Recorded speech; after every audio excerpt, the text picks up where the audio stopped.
I think we should dedicate this to Bernard Cribbins. Oh, that's a good idea, yes. The lovely Bernard who passed away a couple of days ago. Yeah, that's a good idea. Yeah. We did love Bernard. R.I.P. Bernard Cribbins. Right, said Fred.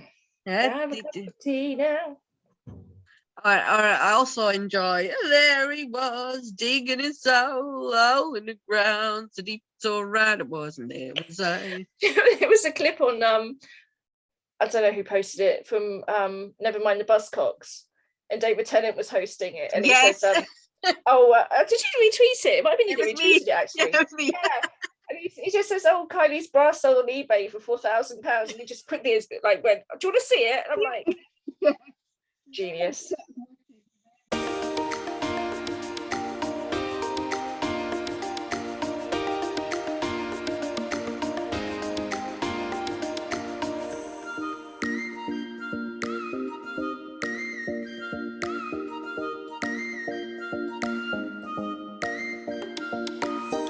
You're listening to The Shipyard. The topic of this episode is spoilers. Gonna need a packed lunch. Hang on. What's in that book? Spoilers. Who are you? Professor Riversong, University of... To me. Who are you to me? Again.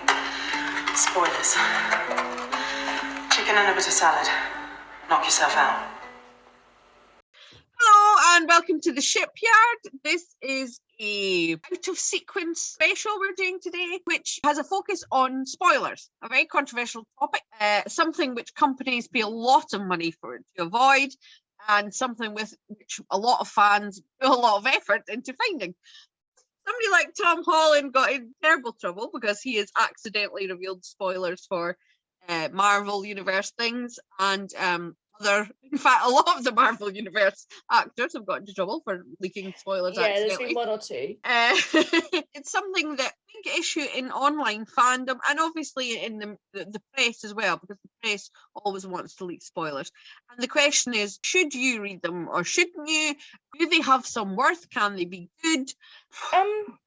To be honest, my take on this is nowadays you have to be so careful. With social media has changed the whole game where spoilers are concerned. And to me, spoilers are a personal preference. Not only are they a personal preference, it can change as to whether it's a Marvel film or a soap opera or a TV series. It's whether you mind if you're spoiled or not. Yes. So, I mean, it's like back in the day, I remember like years ago before we had all the internet and everything, we used to be so far behind all the American TV shows. But I remember when they had the Kiss in LA Law between Amanda Donoghue and Michelle Green. Oh, yeah. That was all like the day that aired in the UK. I think it was on the front of all the newspapers. So it was advertising the fact that it was going to happen. So it wasn't a spoiler as such. But nowadays, it's like, unless you stay off social media, the second something drops, like, I mean, I think last year when we were in one of the lockdowns, WandaVision was on, and I was furloughed at the time, so every Friday morning, I'd watch it when it came out, because you can guarantee an hour later, all the spoilers would start dropping. And fortunately, for things like that now on things like Netflix and Disney, because they're released worldwide, unless you go on social media, you can watch it the same day, and what frustrates me though in terms of spoilers is that inevitably I'm a big fan of the American TV shows that are on the network channels, and they're generally on Sky over here, and they don't actually start till January because of the hiatus and the scheduling that they have in the US. By the time you get the first episode here, you go on anything like Digital Spy or Instagram or anything, but all the American audiences have seen it. They assume everyone else has, and you're spoiled for the next 3 months, whether you want to be or not. I think we have a different perspective to Americans for that reason, because we have always been so far behind that in a way, if you were online, it was easier if you weren't online, obviously, because then you're not exposed to the same stuff. If you're online, then you're going to see it, and you can't avoid seeing it. And so then the question is it better to have seen the whole thing in context than seeing somebody talking about it, gifs, photos, and then you're only getting it piecemeal? Because the thing is, I think fans want to be involved. They want to be invested in the shows like they are in the US. Yeah. But to avoid seeing that, then you have to drop out of that fandom to a degree. And Exactly. it's like, well, I don't think that's really fair. But then also, I'm just of the frame of mind that if I go see a film, or I think I commented on Thor or something the other week, I just say I really enjoyed it, whatever. But I don't give anything away, because I know what if something happened in something, it would wind me up. Yeah. I think at the moment, having from experience working at Universal, how much those network shows go for when they sell them to different networks around the world. Yeah. So unless, like what they did with Downton Abbey, when that was one of the earliest shows that actually went day and date. So it would air in the UK on the Sunday, and then the next 3 or 4 days after airing on ITV, it would be on PBS. It would be on in the like Spain or France or wherever, and they'd have that quick turnaround. I think unless TV shows start to go in that way, but then I think in 10 years' time, TV won't be how we have it now. I think it's going to be like with The Orville, with WandaVision, with Stranger Things, because we've become so much more global and inclusive in our viewing. We're not quite so geographically separate anymore. We can watch everything on the same day. And I think obviously that's going to be a headache for distribution companies. They're going to have to figure out how they get around that. Companies like Sky, they're going to probably end up being more of a streaming platform. But then some people like the weekly episodes, which I think they still do that on Disney. So I think it depends. So that's another discussion though, isn't it? Because you've got Stranger Things where they drop a whole season and you binge watch it, and then that's all done. But then also you're likely to get more spoilers if you've got something that's a weekly show. That creates I was going to bring up exactly the same thing. If you're dropping a whole series at once, then spoilers are a much, much bigger issue, because people are seeing the resolution of the story or the season, whatever, instantly, pretty much. They can watch it. A lot of people will watch it as soon as it drops at midnight, and they'll within the space of a day. Yeah. And then they want to talk about it, and they want to share, media from it. And then that creates the problem of the people that haven't, like you say, you almost have to drop out of the fandom until you see it. And then and people, the reason people join fandoms is to have a shared experience. And so you're not having that when a whole series drops. In a way, it seems like, oh, well, you're avoiding spoilers. If you drop the whole series at once, then everybody gets a chance to see it at the same speed, and you're avoiding spoilers. But it's not. It's far more spoilery, because somebody's watched it all in a day, and you don't have the, if you don't have the chance to watch it, then you are going to be spoiled for it if you're in the fandom. It takes away that shared experience of watching it at the same time, even though it's dropped at the same time. I think that's what also is taken away from like the whole water cooler thing. Well, even like with Neighbours and like Moonlighting, you'd watch it the night before and you'd go in and talk about it with everybody the next day. Yes. Whereas now, Stranger Things dropped, I think, about a month ago. I've still not got around to watching it yet. I mean, but I know I can go in and watch it at my convenience. Whereas before, like 20, 30 years ago, when you only had 4 channels, you were at the mercy of the scheduling. You were, unless you recorded it and watched it later, which is like the early incarnation of binge watching, I suppose. Yeah. You just watched what everybody else watched. But now there's so much content, there's so much stuff out there. You can watch whatever you want when you like, but then unless you watch big shows like that, Sex Education, Lucifer and all that on the day. I mean, it could be like with WandaVision. I was furloughed for I think it was 7 episodes. Yeah. 1 to 6, I was on furlough. I was back at work on the last one. So I literally avoided the whole social media for like a day till I got home from work that night and I could watch it.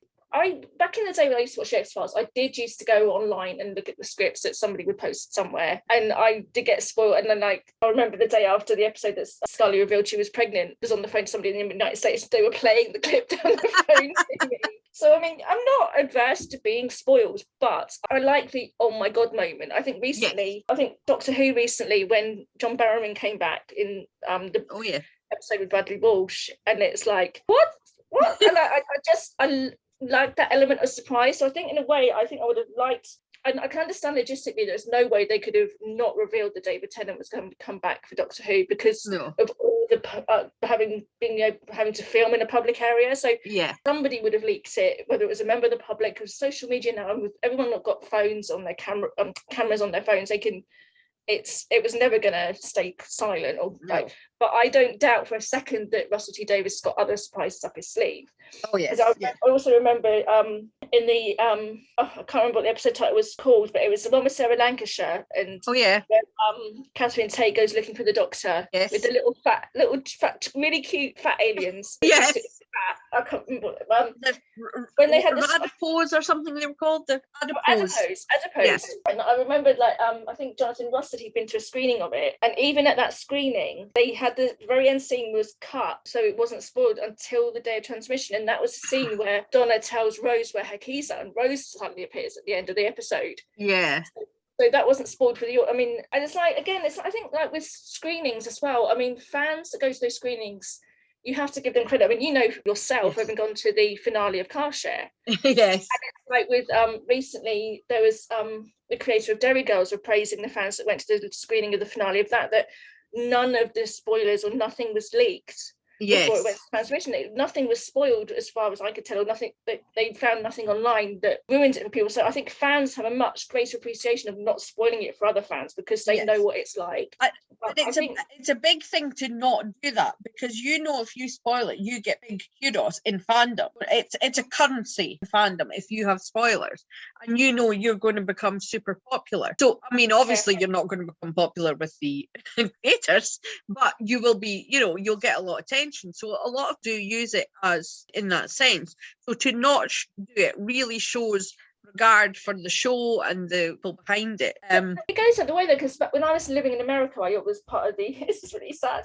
There was this Lois and Clark newsletter in the UK. I was in touch with the guy that did it, and because I was a bit of a Superman fan, and basically because I was in America, I was getting everything like 9 months before it was on over here. Yeah. So I was able to send him stuff of what happened in the episode. So he'd put like comments in his newsletter, but obviously he'd have like the page before saying spoiler or whatever, and have some kind of disclaimer, because I don't think everyone would want to know. It's like if I'd have got spoiled right at the end of the last episode when Clark proposed and said who's asking Clark or Superman, I'd have like, oh cheers, thanks for that. You know, I mean, I think it's like at the moment, I think obviously, you know, I'm a bit of an Orville fan, but I like the fact that the trailers they've had for the Orville have literally been like about a minute, if that. Nothing is given away, and you just watch. You will go into an episode with there's no write up, there's no description at the moment. I mean, I think the last episode airs this week. I mean, we're filming this on the 31st of July. It will have aired by the time anyone's listening to this. Yes. But, and I quite like that. You go in there and you just don't know what to expect. And I quite like that as well. It's I don't know, it's quite select, even like not just personal preference, it's TV show preference as well. Yes. I think there's so many reasons that I think a TV show, obviously their greatest desire is for you to see it exactly how they planned it, and that is to be totally surprised in whatever good way or bad way, you know, if a character dies or something, you know, whatever. But there is also the issue of advertising, as you're saying about the trailers. How much do you put in to make people watch? And if you're going to do something different and spectacular, do you advertise it or do you keep it a secret? For instance, you know, we know when moonlighting was you know, in the TV guide, the adverts, they said tonight the itch gets scratched. Tonight Maddie and David are going to sleep together. They said, if you want to see them sleep together, this is the episode to watch. Yeah. So it creates an interesting thing. Are you willing to spoil it to make more people watch? Or is it better to nowadays, because it's not so reliant on, as you said, the first watching when it airs, do you then rely on the impact of the surprise and, oh, I can't believe they slept together, and then people by word of mouth will then watch it, you know, later? I think it depends on what you're watching and where you're watching it. With the Orville and with WandaVision, they're both on Disney. You're paying to watch that channel already, so unless they're advertising other content, you don't really get mainstream adverts. Yeah. If it's a broadcast TV show, obviously that network wants as many people as possible to watch that episode. So if you've got something like a wedding or a birth or a major explosion, you're going to publicize the living daylights out of that, because they want as many people as possible to boost up their revenue. Yes. So if it's a terrestrial channel then or a network show, then you're bound to get some kind of spoiler. I mean, obviously they like to keep some stuff held back because they do respect the fans. They want to like keep some things cards to their chest, but obviously you need to tease them a little bit with something to draw them in.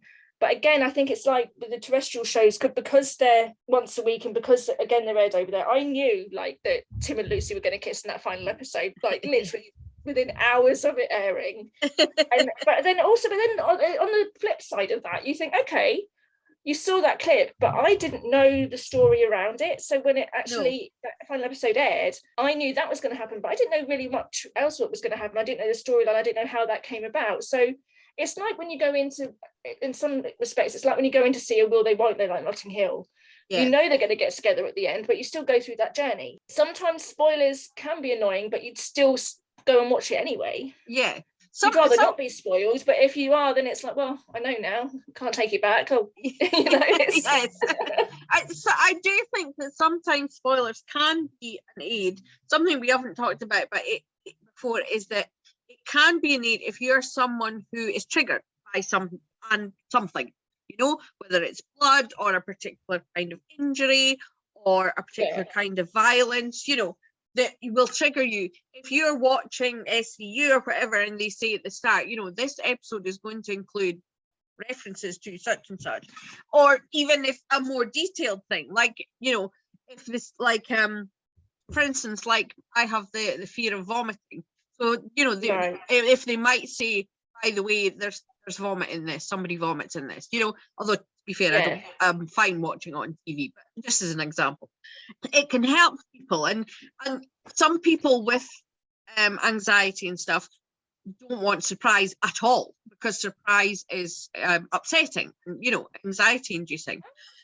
And so they want to be spoiled. So I think it's exactly as you're saying, it's a choice thing. If it's fine if you want to be spoiled and you are, and that's your choice and you're in control of it. Although the TV show creators may not like it, they should accept that there are, for some people, it is a better way of viewing for them. And I was thinking about the X-Files. Being spoiled for X-Files episodes made me watch the X-Files better. Yeah, you kind of got excited for it, didn't you? It's like, oh, okay. Also, if you know in advance they're not getting together in this episode, you can watch it and enjoy it for what it is, instead of constantly watching it going, is this it? Is this are they waiting? Oh no, they're not. Or is this it? No, they're only going to hold hands in this episode. That's fine. There was a lot of expectation with the X-Files was concerned, but I think that's a whole other topic of discussion. Is like certain fans watch shows for different reasons. Like, we obviously all watched it for the shit, but it was never meant to be about that. So, but I think that's why we wanted to be spoiled, because we wanted to know whether our ship was like going to sail. We wanted to watch it. So again, it's the different kinds of spoilers. What can you spoil and what can't you spoil? Yeah. Do you want to know whether David Tennant's going to pop up in an episode, or like whether a character dies, or it's different kind of, there is different areas of it, I think. Yeah. And I think it's something that, for instance, if it was an ensemble show, then and you were particularly interested in two characters, if you found out, oh, they're not in this episode, then you're not going to watch it. Now, no TV show wants that to happen. If you're not invested in the rest of the characters, you go, oh, well, I'm not going to bother watching it. They're not advancing my favourite characters. Oh, I know, but after 39 bits, I feel sorry for characters when that happens. Yes, we do. Lovely Elise Beasley and Curtis Armstrong. I agree. It's so sad. It's such a shame, and it does mean that people miss out. But then nobody wants that to leak out, and it can be a thing. I remember when Rick's son Carl died on The Walking Dead. Chandler Riggs, the actor who played him, actually reached out to the spoiling sites and said, please don't spoil this. I want this to have a big impact. Please don't leak it. He died, and they respected that because he reached out to them, which was really nice. And so they didn't leak it. And that's basically like what you're saying, when you have screeners and things, if the producers or the writers or whatever say, look, we'll show you this, but don't mention such and such. Don't mention this person appears, or don't mention how it ends up. Because sometimes you want to have that, like, oh my, it's like a number of times I've watched Grey's Anatomy and you were like, what just happened? Kind of moment, and it's like, oh my god, they've just killed somebody, and it's like, what? No, you can't kill that person. You can't. But then you're watching it thinking, because I think I I started watching Grey's Anatomy probably about season 8 or 9. Yeah. So I had all those to catch up on. So some of them I knew that of a couple of character deaths before they happened. So I didn't know how they happened. So again, I kind of expected it. But when you're watching it and you don't know it's going to happen, it's kind of like thinking, oh my God, it's like, sometimes you just want, because you get invested, you want that moment where you're screaming at the telly. Yes. But if you're spoiled by it, it takes that edge away and you still get invested, but it's at a lower level. Yes. I think in some ways, like it depends on the way you get the spoiler. But as you say, being spoiled against your will, no one wants that. Even people like me who advocate for spoilers in certain conditions should say no one should be spoiled against their will.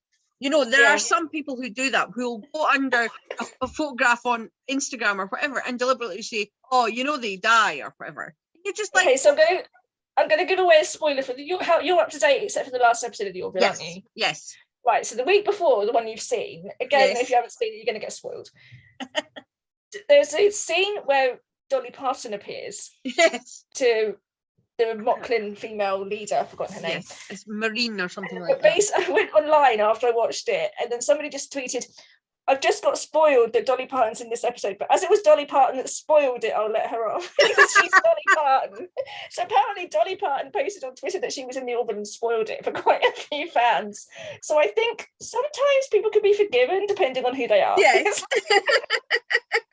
Yeah, unfortunately, I saw that spoiler. I wasn't spoiled for anything else, but because I was online, I saw that Dolly Parton was in the episode. But that, in a way, it didn't make it any, it didn't lessen it for me because I was watching, waiting for it, and then when she appeared, I was cheering and clapping. It's like, it's a slightly different thing because I know on the first episode of Derry Girls, yes, you didn't spoil it as to who it was, but you told me there was a big name in it, so I was watching it just expecting somebody to turn up all the way through, and so. Well, when it was an amazing reveal, I mean, it was like, oh, wow. But then I kind of also had that expectation as well. So that was fine. But I think if I'd have found out who it was, it wasn't so much a spoil, but it was like a hint. And I'm like, it's different levels, I think, of knowledge, as it were. I think hinting, is great. I have to confess, I have been part of the spoiler community for The Walking Dead. Partly because of the reasons you said, living in the UK, we were always like a series behind for a while, but not now. But also just because I really enjoy the imagining. And that may sound strange because obviously you're watching TV and you're letting them tell you a story. But I really love when you get, like you say, an episode description or such and such is going to happen, and then imagining, okay, how does that happen? Why does that? I wonder, maybe this is what happens, and you go there, and maybe that's how, You have your own fanfic episode of that episode go around your head before it airs. And for me, that builds anticipation for an episode because I'm like, oh, I wonder if maybe they, and I get more excited, giving you a little tidbit that just gives you a tiny snippet of it. I suppose it's like a trailer. You're seeing a tiny flash of something, and you go, oh. They were in a cave. Why are they in the cave? What's that about? No, so it's like on I think what one was it? The Spider-Man No Way Home. At the end of that, obviously, I'm not going to spoil it now. It's been out for ages. They had the trailer for Doctor Strange. Yes. And the multiverse one. Yeah. And literally the next day, I mean, it didn't go into it unless you actually open the article. So I think Digital Spy is quite good at not giving anything away in the headers, but obviously, if you click on it, you're going to get spoiled. Yes.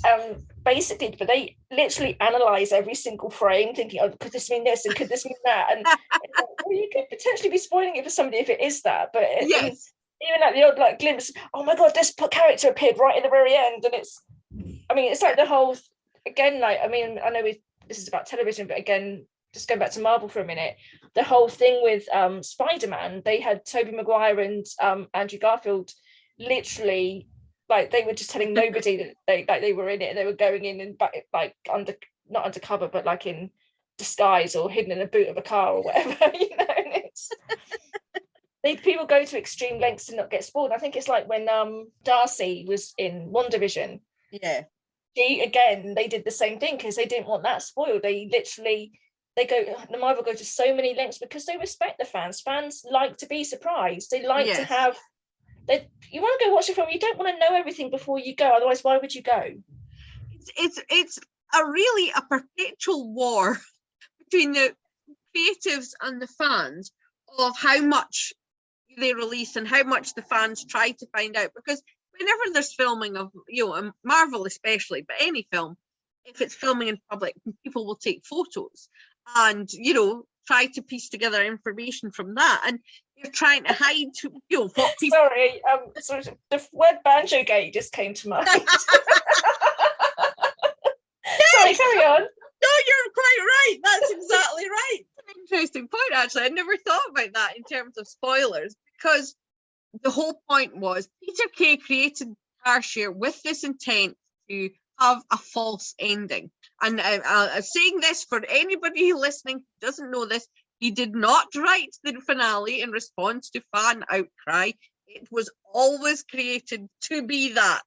The fourth episode where Kaylee gets out the car and walks away was made to appear to be the last episode, and then they knew it wasn't. Yeah. And obviously some of us yes were convinced of that fact. Now, were we undoing Peter's work by arguing and making public that we believed there was another episode still to come, or were we feeding into what he wanted? But we weren't spoiling it. We were keeping the discussion going. Yes, we weren't spoiling anything because we didn't know. We were speculating. We weren't spoiling something that we didn't know as fact. Yeah. So I think with fandom, if you like, fans might go all out to find something out and like, oh, I've just been to see this. This is what happens. Yeah. Find out all that you want, but I don't think once you've seen something and watched it, don't ruin it for everyone else. Yeah. You can go online and say you like something and discuss it, but you don't have to give major plot lines away. Yeah. I think what you were saying about Digital Spy and similar outlets is they seem to have learned that. They will now post, the morning after episode in America, they'll now post, we interview so-and-so and so about that big death on Riverdale, They won't say... There's it's selective phrasing, isn't it? Yes, what you reveal. Or they'll say, we interview, spoiler, about last night's episode, and so you can click on it if you want to know a shocking season finale of... Yes, exactly. But if you don't want to know, you can just pass it by, and that's in a way that's the ideal combination. But fans will just post stuff and then you're like, oh, I can't avoid. It's like, you don't want to know the football scores, turn away now. Yes. And then they put it on screen, they're like, close your eyes now, and then they'll read it aloud. Oops. Yeah, that's a thing, is that it's all about controlling how you do it. Like, if you're a fan, tagging things so people can mute the tags and then they won't see it, But a lot of people just post stuff in excitement, not maliciously, but in excitement, without tags, they're like, oh, I can't believe this happened. And then you see it and you're like, oh, well, now I know. You do know we can't, I have no point to this, but we just cannot mention spoilers without mentioning River Song. No. I was going to say, at the very start, I was thinking I should just find a little clip of River Song. Shoehorn her in just because spoilers. I'll have her saying spoilers just at the start because, yeah. Even then, though, I mean, I'm glad that when that whole Something Run, the episode where she finds out who her parents are, I was so glad that I wasn't spoiled watching that episode. Yeah. There's so many elements in Doctor Who that if I'd have known beforehand, I'd have been like, oh, okay. Yeah, that's right. That's true, yeah. I mean, it's like the whole episode with, I've forgotten her name, but it's the episode with the other Doctor from the current season with Jodie Whittaker. Yes, the what's she called? Something Doctor? I can't remember. Yes. Yes, I mean, that episode, I think everyone's been quite negative, and not everyone's been negative, that's not true, but I think Jodie Whittaker's brilliant, and that episode I think was actually one of the best of her tenure. Yes, yeah. And I mean, and also, to be honest, it's the first time since she's been in it, there's been a few episodes I've actually gone back and watched again, which I hadn't done, not a lot of them, but there's a few. Yeah. And I mean, I really like the one at Christmas with storage with Ashleen B. Oh yeah, that was fabulous. That was like I film. want her back as a companion, please, because I thought she was ace. But and the guy that was with her. But anyway, sidetrack talking about Doctor Who. But I mean, That's right. I think, but I think Russell T Davies also is. I think because he's a fan himself, Yes. he knows how to work it, and I am really looking forward to seeing what he brings back to Doctor Who. Yeah. I think that's the whole thing with River Song saying spoilers is playing with the fandom, because he's, you know, I'm not giving you spoilers. I'm not telling you who I am. You'll have to find out. And he's saying that to the audience as well as the character saying it to the Doctor. It's a subtle eye wink, isn't it? Saying, Yes, exactly. You have to wait and see. And I think the big thing is with shipping and spoilers is, would you want to know in advance when a couple is getting together, or do you think it's better to be completely surprised? I don't know, but I think because most of the shows I've shipped have generally been American network shows, and I've by default have found out beforehand anyway. Yes.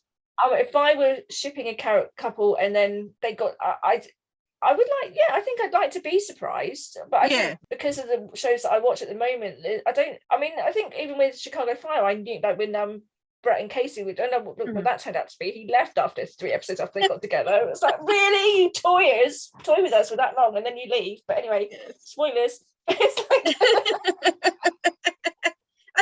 that's something spoilers can help you. For instance, with the New Amsterdam and the Sharpwin ship, you know, now that Freema Aguilera, I can never pronounce her name. Oh, but I keep calling her Aguilera, and I don't know why. Aguilera. Christina's sister, yeah. I'm not meant to walk about her surname. But she announced that she's leaving, and so that means the end of their ship. So people know in advance, which means okay, they can prepare for it. You know, that is in sometimes with the ship. Also, though, that will also now will lose viewers because of that, because people absolutely, you got the diehard shippers that have only been watching it for Sharpwin, which is again, it's not fair for the other characters that are in that show, because there's some really good characters in that program. it's just one of those things, you know, people watch for whatever they watch for, for whatever reason, but it's difficult to know. I mean, because sometimes now I'm trying to now watch shows as they air, because I think once shows finish and you think, oh yeah, but you can watch this, but you know how it ends, you think, well, I don't want to invest like 100 hours of my time watching something when it's going to end like that. I think, well, that's the thing with shows that are current, because they're still in progress, you don't know how it's ended, and you do become invested. And again, I think I've said this before, like with the network shows, because they're all like some of the Disney shows, because they're aired weekly, you get more invested in something that just drops in a day. I mean, because I watched Virgin River last year. I've not watched the new season because I can't even remember what I watched last year when it happened, and I can vaguely remember elements of it. And like, there's a couple of other series I watched. I think it was one with Katherine Heigl in it, and another one, Dead to Me, as well. I watched both. I binged all these in a day. But I can't remember half the stuff that happens. Whereas things that go on a little bit longer, and you have the story arc going through them, because they're on for like 9 months in America, but generally 6 months in the UK because they go back to back. You remember that much more, and I think you get that much more invested on a weekly show. Definitely, I think that's there's a lot of people, you know, who are campaigning for that, and it is becoming more common. You know, there's shows like Only Murders in the Building. You know, these shows are dropping weekly, and it is so much better. It builds your anticipation, it builds the fandom, because you can discuss it with people in between episodes. So, you know, especially with something like Only Murders, which is a mystery, and so you want to figure out, who's the murderer. If some people have watched the whole series in a day and know, then there is absolutely no mystery in it, and a lot of people won't bother watching because they're going, well, I know it was so and so. Okay, I'm in the middle of this, because I actually watched the first season over 2 or 3 days because I hadn't seen it. But then now I started on season 2. I'm now watching it weekly, and I think I prefer it weekly. But obviously, I've watched season 1 to catch up. So again, there's a different. I mean, so binge watching is a whole other issue in association with spoilers, I think. Connected. Because you can watch 1 or 2 episodes, and because people might watch like 2 episodes when they come home from work, or they might have a day off and watch the whole thing in a day. So you could go online and they could drop something at 8 o'clock, and one person might have watched 1 episode, one person might have watched half an hour, Yes. Somebody might have binge watched the whole thing. It's not like on a weekly show, you know that person's only watched one episode because they're airing it weekly. And also, but like again, like with TV shows, like on like network and broadcast TV, you know that person watched it at 8 o'clock last night or maybe on catch up, but generally it's on a transmission schedule. The chances are they'd watched it at the same time. Apart from today, when I watched the football, I very rarely now watch anything live. I watch it on catch up, or I watch it on streaming, or I watch it unless I'm at somebody's house. I might watch something live. So I think the way broadcast TV is at the moment, as we know it, I think 10 years time it's going to be virtually non-existent because the way people watch TV has changed really significantly. I couldn't even tell you how many streaming platforms there are now. I mean, and the amount of content that's out there, people don't want to be paying for the license fee to watch BBC when you're already paying, like, you've got £7 for Disney, £8 for Netflix, you've got Paramount, you've got Sky, you've got Virgin, you've got Hulu and BritBox, and and like you've got like the I'm sure Warner Brothers or MGM, I think, is another one that's you can get through Amazon now. I don't know, it's difficult to know because people aren't going to be watching all the same shows unless they're heavily publicized. But I think the thing, we saw in the most recent quarter that Netflix lost 1 million subscribers. People are are losing interest in that binge watching life. But that's on the flip side of that. They probably had 2 million subscribers because people had nothing else to do when they were on lockdown. People that are unsubscribing have probably gone back to work. Yes, that's true. It's like, so to be honest, they're probably still within the remit that they probably put in place in their 5-year plan in 2019. But because they had the pandemic where everyone was at home, the subscriptions went through the roof. But because people don't want to be paying, I can't even tell you the last thing I watched on Netflix. So that's why I've cancelled it, because most of the stuff I'm watching at the moment is on Disney or Amazon. And also but I think what makes it easier though is that you can dip in and out of it. If you don't want it for a month, you can freeze it, and then in 2 or 3 months' time I could probably subscribe back up again. If a show dropped you wanted to see, you can get it for a month, watch that show, and then unsubscribe again, But I think that's where Netflix is also going wrong. If they had something like Stranger Things drop weekly, somebody could pay to watch Netflix Stranger Things for a month, watch all the Stranger Things and cancel it again. If they had those 8 or 10 episodes over 3 months, exactly, you've got 3 months worth of money out of that person. And I think it would have, it was culturally huge anyway, with we saw that with Kate Bush going to #1. But if it had dropped weekly, I think it would have been even bigger, because every week would have been it's a story that builds. Some shows like sitcoms or whatever, you don't have the same build. But for this was week to week. Oh no, what's going to happen now? Is Max going to die? Which I think is why Disney have got it bang on with your Loki and your WandaVision and the Orville and Only Murders in the Building. By dropping them weekly, you're investing that subscriber to stay with that platform for at least 2 or 3 months. Yes, exactly. And it creates a shared experience. Even though you may not be watching it the same day or at the same time, just the fact you're watching it that week still creates that, I think it's the closest we've got to what network TV gave us, which was when everybody in the country was watching the same thing. That's not the same now, but I think also, again, it's like when you air something all in one day, it's like what you said earlier. You, like with Only Murders in the Building, if you binge watched all of season 1 in one day, you know who's murdered that person by the end of it. Whereas now, if you're watching it weekly, you get to the end of the episode, it ends on a cliffhanger, you find somebody else that watched it, you have that discussion during that week. Exactly. You keep it in your consciousness, you have that. Whereas if you binge watch it all in one day, the next day it's like, I've watched that, it's over with. Whereas it keeps that momentum alive because you discuss it, you think about it that much more because you want to think, oh, actually, where's this going to go? Yes. And it gets your brain ticking over. Whereas, like, if it's something that's already there, you just go straight into it. It's cheating. You know what? Not cheating. That's not the right phrase, but I'm not quite sure. To the end of reading the last page of the book. That's a spoiler. But what it does is it also builds anticipation, and it builds fandom, and it builds interest, because the more people talk about it, the more somebody else will go, oh, that sounds interesting, I'm going to tune in that next week, which you don't. I mean, obviously, when people watch something and say that was amazing, you should watch it. People still do, but you shorten the attention span of people, because if you watch all of Stranger Things in one weekend and you're saying that's amazing, but by the next weekend you're talking about another show that's dropped. And you're saying this was amazing. If you have it week to week, you prolong that interest and you prolong the heightened tension of your audience. So I don't understand why more people aren't doing it now, because they've shown statistics are showing that people enjoy this more. Yes, everybody binges. It's not that I'm not sitting here high and mighty and say I don't binge. I'm the worst binger of the lot.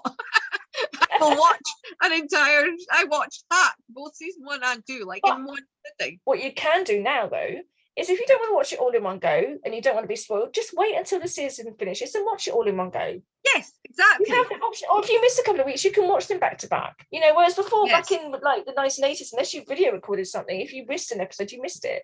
Yeah. I mean, it's just constantly the goalposts of what TV watching is constantly changing. Yeah. And I do prefer the weekly. It is frustrating, especially when you get a to be continued at the end of a shit, an episode or a series. That is the worst 2 words in TV language, but you know that if they do that, it draws you back. It does, and it creates like you say, the water cooler moments. You get that shared experience, which I think is something. Even though we are all as a world closer to each other because of the internet and whatever, in another way we're much more divided than we ever were. Not to get political, but I mean, but having these TV shows, because they now drop across the world, it connects people. Sorry, that was my phone. That's okay. It connects people across the world, and when you have it week to week, that's even more so, because you've got, as you said, you've got something to talk about, and it's that connection with other people that I think that's something we all need, is that connection to other people. And I think as well, though, like you say, we said earlier with regards to the fandoms. Yeah. If you have something that drops in one day, that subject will probably stay on Twitter's radar for about a week. Yeah. You have something in the fandom that goes around worldwide every week, with the Orville, with Loki, with WandaVision. Every week you're going to get that Twitter profile, that publicity every week as well.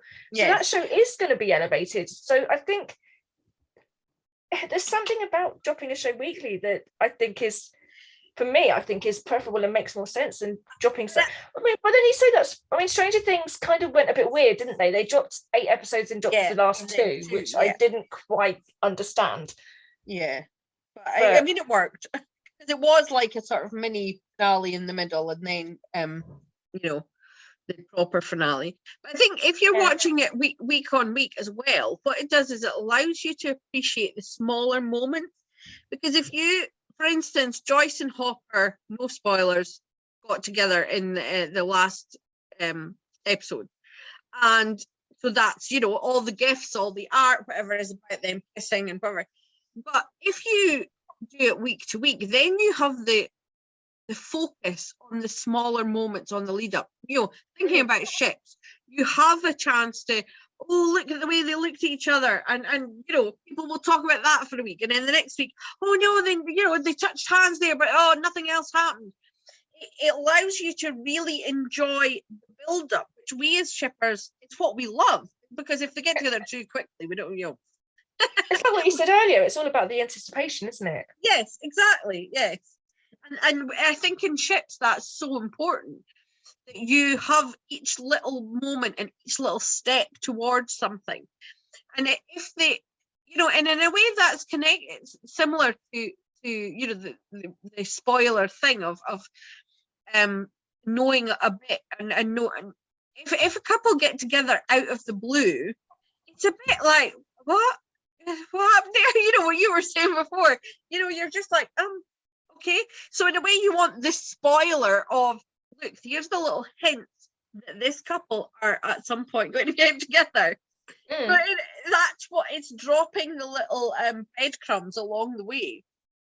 And I think that's the kind of spoiler I like the most, is just a little hint, a little clue, and you're like, as it were, a teaser. Yes, a teaser. of something. So, or, you know, like when they announce a casting and they'll say, so-and-so has been cast, and you're like, oh, like if it'd been in the Moonlighting days and they'd say, oh, Mark Hamill has been cast in the role of Sam. He's an ex-boyfriend of Maddie's. We'd all be going, oh, what's going to happen there? He's coming in to you know, sow some seeds or whatever. Rather than the big surprise of David going to the door and there's a man in Maddie's house. But I don't think it would have lessened that. You know, I think knowing that something was going to happen, but just not knowing exactly what. Yeah, it's like at the moment with, like we were saying about Doctor Who earlier. Yeah. The pictures I've seen of Neil Patrick Harris as the bad guy in the anniversary episode or the episode from Christmas, I'm not sure which it is.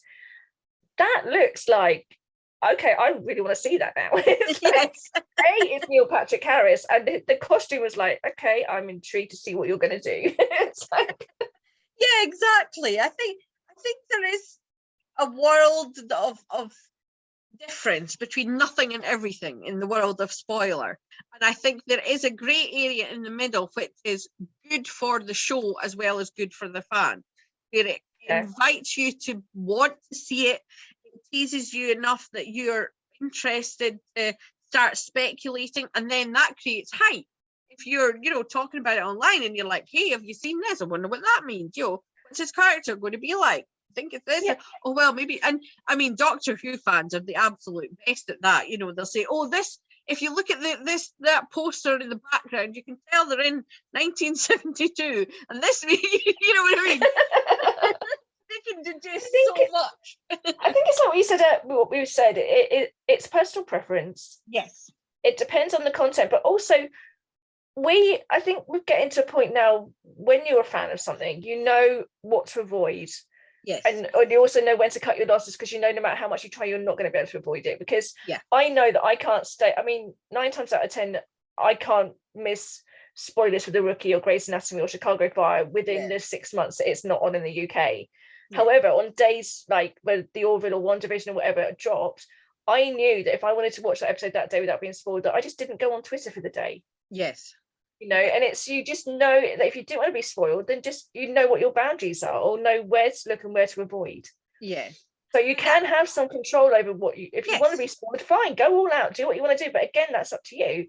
But yeah, I think you have to make that decision of what you, like you say, what you're going to give up and just go, look, I'm going to be spoiled by this. But then that's an interesting question. If you know you're going to be spoiled, you know, because of things, would you rather see the episode and see everything? Okay.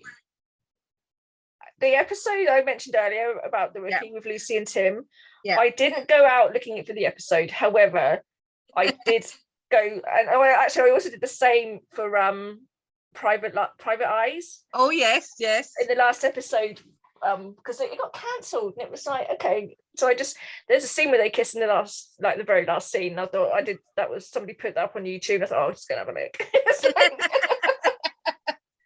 And also the scene, obviously it literally, all the Chenford fans put all the Tim and Lucy kiss up the next day, so I did go and I watched the scene so I could put it into context, but I didn't watch the whole episode. So when I did go actually watch it, I thought, oh, okay, that makes sense now. But it was just like, just out of curiosity, you kind of get like, if you get spoiled, you think, oh, okay, so what, how, why? Yes, exactly. You want the full picture. And that's something we haven't talked about, is that with spoilers, there is also the problem of, if something is coming secondhand to you, and, you know, you're not watching the episode or the film, whatever, you're getting it via bias. Someone will have a personal bias, and they then have the power to ruin it for you.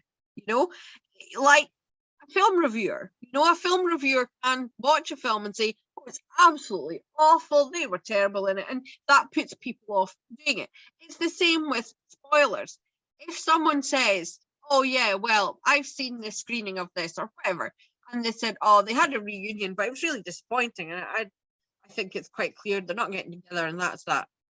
And then that puts a downer on the fandom, and, you know, might send them in a direction that the writer doesn't necessarily want them to go. And once you see it from yourself, then you go, oh no, hang on, in the context of that, blah, blah, blah. I think you have to always reserve judgment and not go by Yeah. what other fans say. I Yeah. think everything that you read online, even like paid professional reviewers, like the film reviews, Yeah. half the time I don't agree with them anyway. No, So I think you just have to reserve your own judgment. yes, it is personal preference, even an interpretation, how you see something and say. I remember the episode All Things in the X-Files, where Yes. which was written and directed by Gillian Anderson, where Yeah. we see, the moment. And the Yeah. people who saw it first were saying, oh, Scully isn't happy. When we see Scully getting dressed in Mulder's bathroom and looking in the mirror, she's not happy. It's not been a pleasant experience. And obviously at that point we didn't know what happened at the end of the season. And people were really down on it and saying, and then when you watched it, you were like, oh no, I thought it was quite a neutral thing. And then when you read the script, it actually said she has a slight smile. But that, a lot of people kind of put people off it and downplayed it and said, no, it wasn't that. Obviously, some people had a motive to do that because they hated shippers. Yeah. I think that's the thing with every show, with every ship, with every scene, you're going to get for and against, and you're going to get opposite criticism. I think it's like with spoilers as well. People see something and say and spoil something for you, but and it always like again with that I just said about the Kirsten you said earlier with like the teasers, you don't know, you get the idea in your head of what's going to happen. Yes, but that's not necessarily what's going to happen. You just get an idea of it, yes. And then when you watch it, you think, oh, actually, okay, that's not what I expected.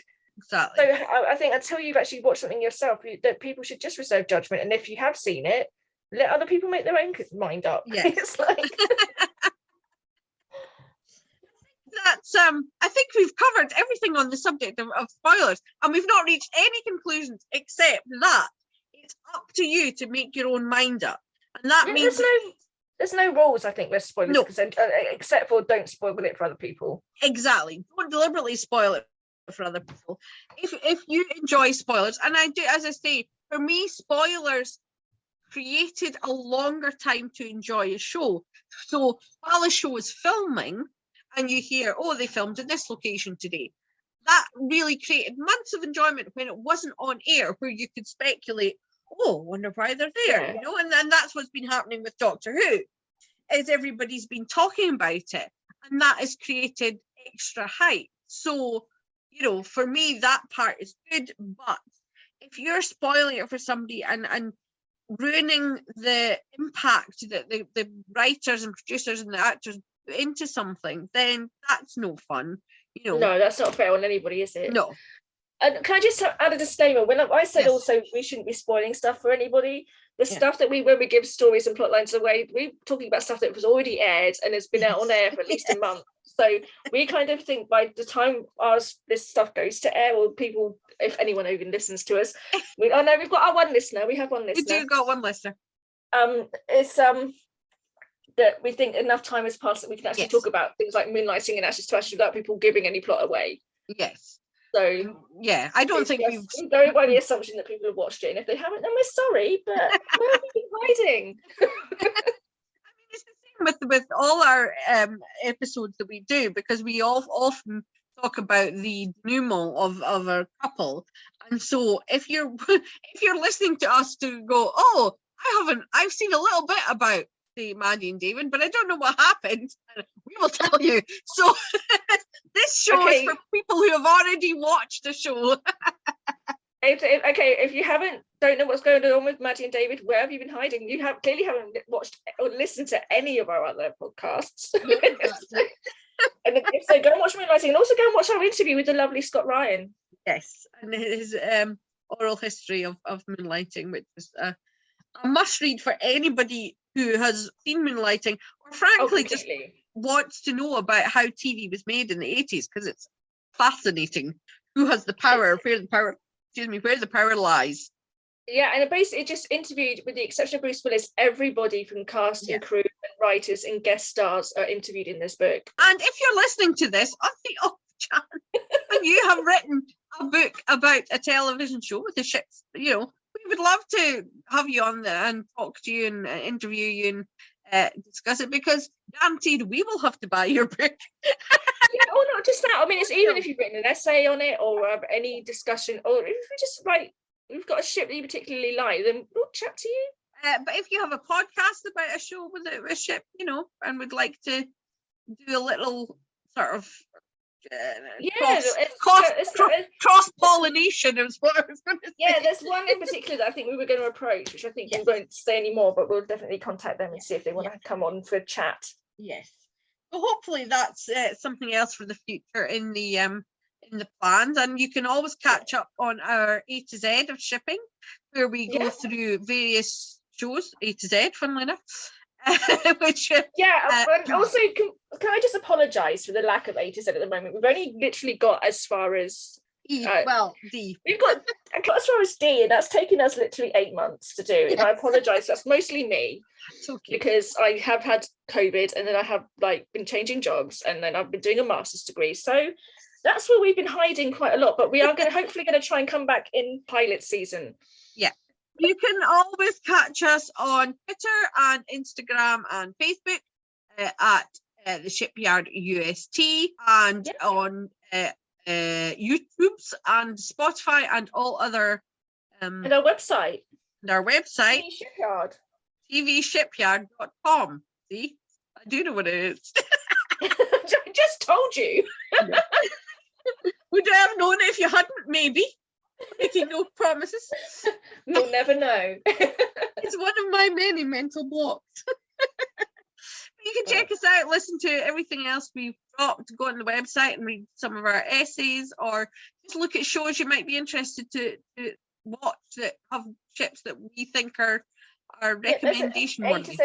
A to Z of shows. There's a mammoth amount of shows on there. And I'm sure at least half of them are probably on a streaming platform somewhere or other. And also, I think we should take a moment to say that just to mention your Custard TV. Oh, thank you. Yes, the Custard TV. If you're in between, I'm keeping myself busy while she's doing her masters, and I'm on the custardtv.com. I have a few articles on there about Dairy Girls and Abbott Elementary. Both big shippy shows, very good ships on them, highly recommended. And I appear on their podcast intermittently. I'll just say that. Yes. There's no schedule. I just appear occasionally. A bit like our Shipyard podcasts. Yes, exactly. We're like buses. There's none for ages and a load come along at once. That's exactly it. So hopefully you'll hear more from us if you enjoyed this, but let us know if you didn't enjoy it. Let us know. We'll take it on the chin. We might just block you. I'm joking. Phrase it nicely. If you'd like to leave a comment, please do, or get in contact with suggestions of what you would like to hear or talk about, or topic. And your views on spoilers. We'd like to hear what you think. I mean, any feedback, please put it on Twitter. We would like to have a chat. Maybe we should do a Q&A one week. Who knows? Yeah, that's a good idea. I think that is a good idea. We might do that on Instagram, actually. Anyway, thinking while we speak. I know. This is how our plans come about. We'll literally throw something out there just randomly, and then it becomes we'll do that. Yes. There's no planning. It's just things that are said on a whim suddenly become. Yeah. Yes. We need to edit this ending because it's gone on for about half an hour already. Thank you for listening to The Shipyard. I'm Dawn, and this is Lucy. Bye. Bye.